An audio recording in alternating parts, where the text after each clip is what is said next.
चैती नवरात्रा की महाअष्टमी और रामनवमी के पूर्व संध्या पर सभी बिहार वासियों को हमारी शुभकामना। माननीय मुख्यमंत्री जी का समृद्धि यात्रा का समापन भी आज था और उसके कारण कार्यालय हमने आज खुलवाया भी था। पटना जिला प्रशासन ने अंचलाधिकारी की हड़ताल कार्य वापसी को लेकर करके भी निर्देशित किया था। 25 मार्च 2026 की शाम 5 बजे तक हड़ताल समाप्त कर काम पर लौटने का अंतिम निर्देश विभाग ने जारी किया था। इस आदेश के आलोक में अब तक जो रिपोर्ट जिला से आई है, 2 दर्जन अंचलाधिकारी काम पर वापस लौट आए हैं। सेवा के प्रति उनके सम्मान को देखते हुए उन्हें जल्द ही पटना जिले के विभिन्न अंचलों का प्रभार सौंप दिया जाएगा। वैकल्पिक व्यवस्था आम जनता के कार्यों में बाधा न आए, इसे सुनिश्चित करने के लिए हाल के दिनों में सेवानिवृत्त हुए अंचलाधिकारियों को कॉन्ट्रैक्ट के आधार पर नियोजित किया जाएगा, जैसा सामान्य प्रशासन विभाग के परिपत्र के अनुसार पहले भी हुआ है। जो अंचलाधिकारी अभी भी हड़ताल पर हैं और जिन्होंने निर्धारित समय सीमा के भीतर योगदान नहीं दिया, उनके विरुद्ध नियमानुसार सख्त कानूनी एवं प्रशासनिक कार्रवाई प्रधान सचिव को निर्देशित किया गया है। प्रशासन का लक्ष्य जनहित के कार्यों को निर्बाध रूप से जारी रखना है और इसके लिए वैकल्पिक नियुक्तियों सभी आवश्यक कदम उठाए जाएंगे। सभी 38 जिलों के अंचल प्रभार का राजस्व सेवा के अधिकारियों को दिया गया। आज ही पत्र जो 38 जिले हमारे हैं उसमें 46 अंचल है, सदर अंचल, वहां पर हम लोग प्रभार दे रहे हैं और 101 अनुमंडल मुख्यालय के अंचल में भी जो अभी कार्यरत अधिकारी हैं उनको प्रभार दे रहे हैं। लगभग 273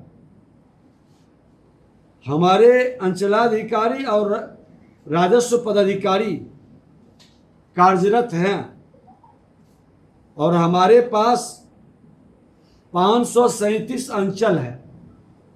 तो हम एक से अधिक जगह का प्रभार देंगे तो भी 546 जितना अंचल है उससे ज़्यादा का लोग हमारे पास काम कर सकते हैं 2 जगह के प्रभार में।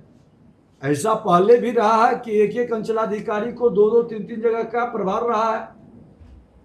जनता के काम को किसी भी स्थिति में बाधित नहीं होने देना है। प्रभार वाले अधिकारी एक दिन एक अंचल, दूसरे दिन दूसरे अंचल या अगल बगल है तो फर्स्ट हाफ एक जगह, सेकेंड हाफ दूसरे जगह, ये अपना काम पूरा करेंगे।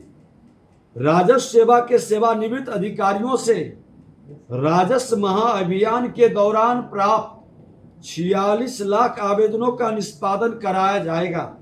उन्हें सरकार द्वारा तय मानदेय का भुगतान भी किया जाएगा। इनकी भी हम लोग सेवा लेंगे, ये हम लोगों ने निर्णय किया है। 25 तारीख की शाम तक काम पर लौटने वाले जो राजस्व अधिकारियों या अंचलाधिकारी, उनको प्रभार हम लोग देने का निर्णय भी ले चुके हैं। और एक चीज स्पष्ट कर दे, सरकार के ऊपर जिसने भरोसा किया है उसे हम सम्मानित करेंगे। ऐसे हम बता दें कि अंचल अधिकारियों और राजस्व अधिकारियों के सामूहिक अवकाश में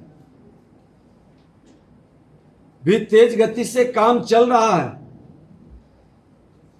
3 दिन पहले हमने जो बताया था, आप लोगों को रिपोर्ट दिया था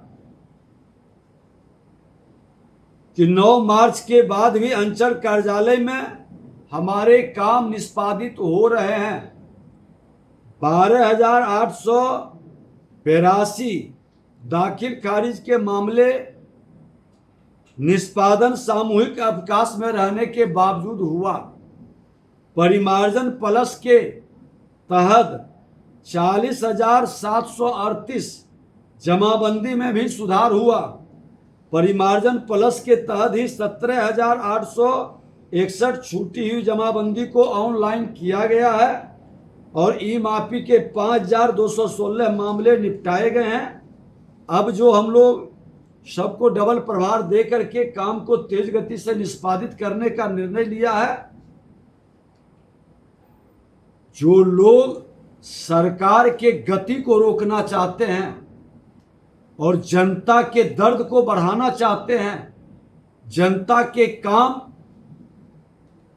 ये मार्च जैसे महीने में निष्पादित करने की बजाय अराजकता उत्पन्न करने की मानसिकता रखे हैं, उनकी मंशा सफल नहीं होने देंगे और ऐसे लोगों के साथ किसी की भी सहानुभूति नहीं रहेगी।